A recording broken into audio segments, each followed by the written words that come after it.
দাউ দাউ করে জ্বলছে পাশাপাশি থাকা বেশ কয়েকটি ভবন। কুণ্ডলি পাকিয়ে মেঘের মতো ধোঁয়ায় ছেয়ে যায় চারপাশ।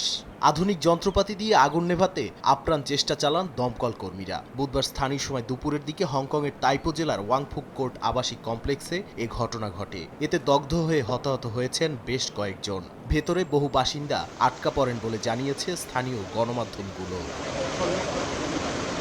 ফায়ার সার্ভিস জানায় বিকেল 3:30টার দিকে আগুনের ভয়াবহতা আরও বেড়ে যায়। দীর্ঘ 17 বছর পর প্রথমবার 5 নম্বর ক্যাটাগরিতে থাকা এই আগুন হংকংয়ে সবচেয়ে বড় ধরনের অগ্নিকাণ্ড হিসেবে বিবেচনা করা হয়। ওয়াংফুক কোর্টে 8টি ভবনে মোট 2000 ফ্ল্যাট রয়েছে। এতে প্রায় 4000 বাসিন্দার বসবাস। প্রথমে একটি ভবনে আগুন লাগলেও পরে তা আরও 3টি ব্লকে ছড়িয়ে পড়ে। ঘন ধোঁয়া এবং অতিরিক্ত তাপমাত্রার কারণে উদ্ধার কাজে মারাত্মক বেগ পেতে হয় দমকল কর্মীদের। প্রত্যক্ষদর্শীরা জানান, পাশে নির্মাণাধীন ভবনে মাচা ও বাঁশ থাকায় আগুন দ্রুত ছড়িয়ে পড়ে। অনেক বাসিন্দার অভিযোগ, সময়মতো দিক নির্দেশনা না পাওয়ায় পরিস্থিতি আরও বিশৃঙ্খল হয়ে পড়ে।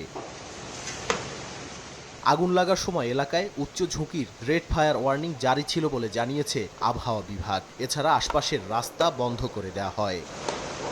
নাদিম মারজান, সময় সংবাদ।